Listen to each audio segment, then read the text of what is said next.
Cinderella. Stories for kids. Once upon a time, a girl named Cinderella lived with her stepmother and two stepsisters. Poor Cinderella had to work hard all day long so the others could rest. It was she who had to wake up each morning when it was still dark and cold to start the fire. It was she who cooked the meals.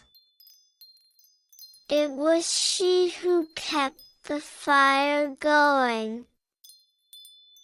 The poor girl could not stay clean from all the ashes and cinders by the fire. What a mess! Her two stepsisters laughed. And that is why they called her Cinderella. One day, big news came to town. The king and queen were going to have a ball. It was time for the prince to find a bride. All of the young ladies in the land were invited to come. They were wild with joy. They would wear their most beautiful gown and fix their hair extra nice. Maybe the prince would like them. At Cinderella's house, she now had extra work to do. She had to make two brand new gowns for her stepsisters. Faster! Shouted one stepsister. You called that a dress? Screamed the other. Oh, dear! Said Cinderella. When can I? The stepmother marched into the room. When can you what? Well, said the girl, when will I have time to make my own dress for the ball? You? Yelled the stepmother. Who said you were going to the ball? What a laugh! Said one stepsister. Such a mess. They pointed at Cinderella. All of them laughed.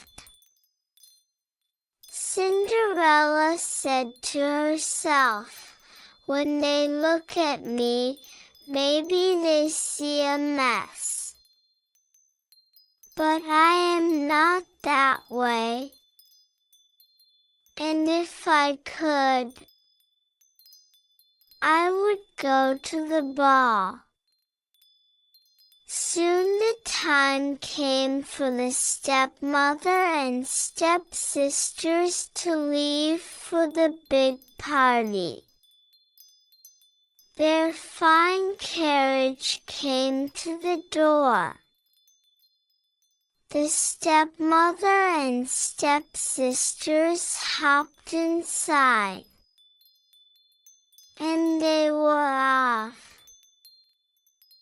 Goodbye, called Cinderella. Have a good time. But her stepmother and stepsisters did not turn around to see her. "Ah, me," said Cinderella sadly. The carriage rode down the street. She said aloud, "I wish I could go to the ball, too." All of a sudden, in front of her was a fairy. "You called," said the fairy. "Did I?" said Cinderella. "Who are you?" "Why, your fairy godmother, of course. I know your wish, and I have come to grant it."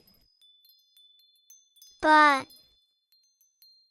said Cinderella, "my wish is impossible." "Excuse me," said the fairy godmother in a huff. "Did I not just show up out of thin air?" "Yes, you did," said Cinderella. "Then let me be the one to say what is possible or not." "Well, I think you know I want to go to the ball, too." She looked down at her dirty clothes. "But look at me. You do look a bit of a mess, child," said the fairy godmother. "Even if I had something nice to wear," said the girl, "I would have no way to get there." "Dear me, all of that is possible," said the fairy. With that, she tapped her wand on Cinderella's head. At once, Cinderella was all clean. She was dressed in a beautiful blue gown. Her hair was set up high on her head inside a golden band. "This is wonderful," said Cinderella. "Who said I was done?" said the fairy godmother. She tapped her wand again. At once, a beautiful carriage came to be, with a driver and 4 white horses. "Am I dreaming?" said Cinderella, looking around her. "It is as real can be," said the fairy godmother. "But there is one thing you must know." "What is that?" "All of this lasts only to midnight. Tonight, at the stroke of midnight, it will all be over. Everything will go back to how it was before. Then I must be sure to leave the ball before midnight." Said Cinderella. "Good idea," said the fairy godmother. She stepped back. My work is done. And with that, the fairy godmother was gone. Cinderella looked around her. Did that even happen? But there she stood in a fine gown, and with a golden band in her hair. And there were her driver and 4 horses before her, waiting, coming. Called the driver, she stepped into the carriage. And they were off, over at the ball. The prince did not know what to think. Why do you have that sad look on your face? The queen said to her son. Look around you. You could not ask for finer maidens than these. I know, mother, said the prince. Yet he knew something was wrong. He had met many of the young women. Yet after he said hello, one by one, he could find nothing more to say. Look. Someone pointed to the front door. Who is that? All heads turned. Who was that lovely maiden stepping down the stairs? She held her head tall and looked as if she belonged. But no one knew her. There is something about her, said the prince to himself. I will ask her to dance. And he walked over to Cinderella. Have we met? Said the prince. I am pleased to meet you now. Said Cinderella with a bow. I feel as if I know you, said the prince. But of course, that is impossible. Many things are possible, said Cinderella, if you wish them to be true. The prince felt a leap in his heart. He and Cinderella danced. When the song was over, they danced again. And then they danced again, and yet again. Soon the other maidens at the ball grew jealous. Why is he dancing all the time with her? They said. How rude! But all the prince could see was Cinderella. They laughed and talked. And they danced some more. In fact, they danced for so long that Cinderella did not see the clock. Dong! Said the clock. Cinderella looked up. Dong! went the clock again. She looked up again. "Oh, my!" she cried out. "It is almost midnight." "Dong!" rung the clock. "Why does that matter?" said the prince. "Dong!" called the clock.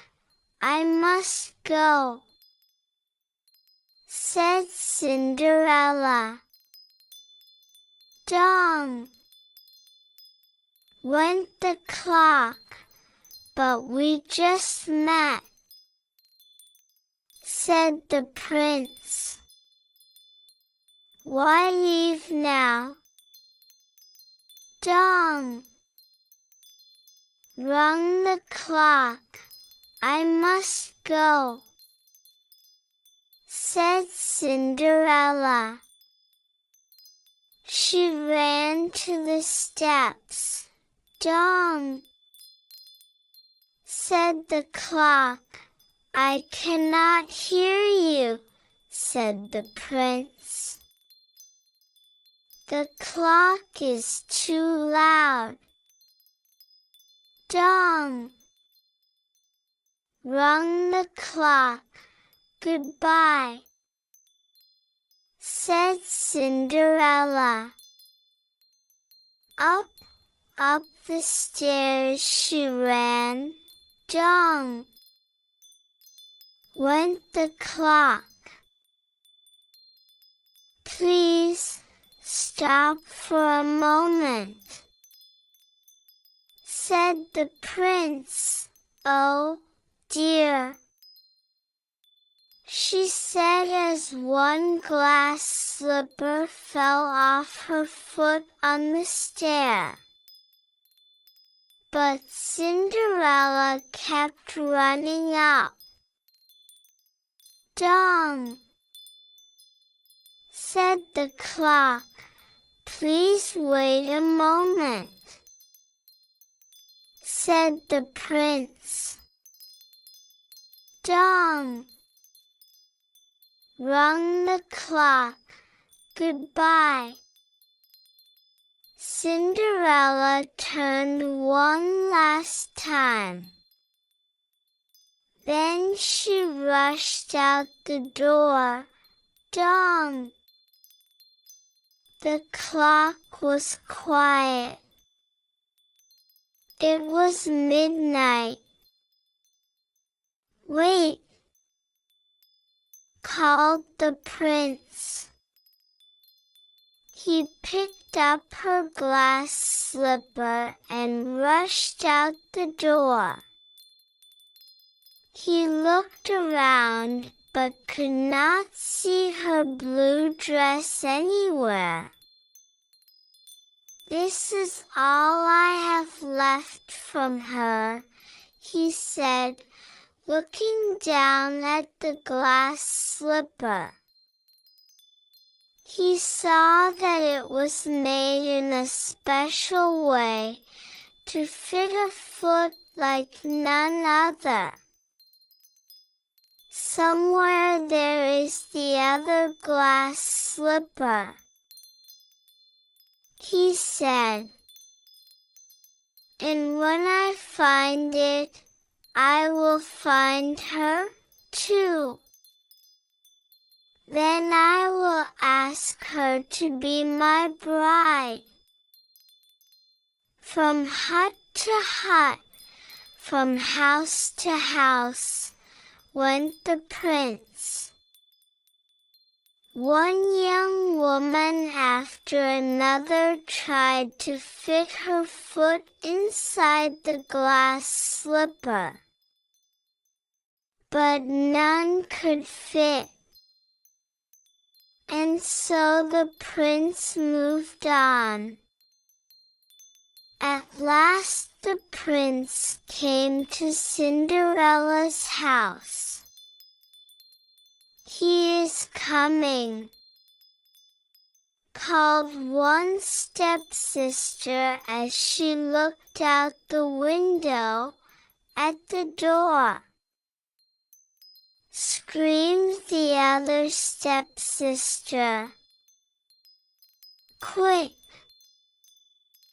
Yelled the stepmother. Get ready! One of you must be the one to fit your foot in that slipper.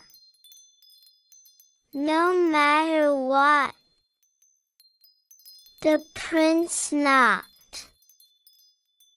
The stepmother flew open the door. Come in, she said. I have two lovely daughters for you to see. The first stepsister tried to place her foot in the glass slipper. She tried hard, but it just would not fit. Then the second stepsister tried to fit her foot inside. She tried and tried with all her might, too. But no dice. Are there no other young women in the house? Said the prince. None, said the stepmother. Then I must go, said the prince. Maybe there is one more, said Cinderella, stepping into the room. I thought you said there were no other young women here, said the prince. None who matter, said the stepmother in a hiss. Come here, said the prince. Cinderella stepped up to him. The prince got down on one knee and tried the glass slipper on her foot. It fit perfectly. Then, from her pocket, Cinderella took out something. It was the other glass slipper. I knew it, he cried. You are the one. What? Shouted a stepsister. Not her, screamed the other stepsister. This cannot be, yelled the stepmother. But it was too late. The prince knew that Cinderella was the one. He looked into her eyes. He did not see the cinders in her hair or the ashes on her face. I have found you, he said. And I have found you, said Cinderella. And so Cinderella and the prince were married, and they lived happily ever after. Thanks for your support. Subscribe our channel and click bell icon for regular updates.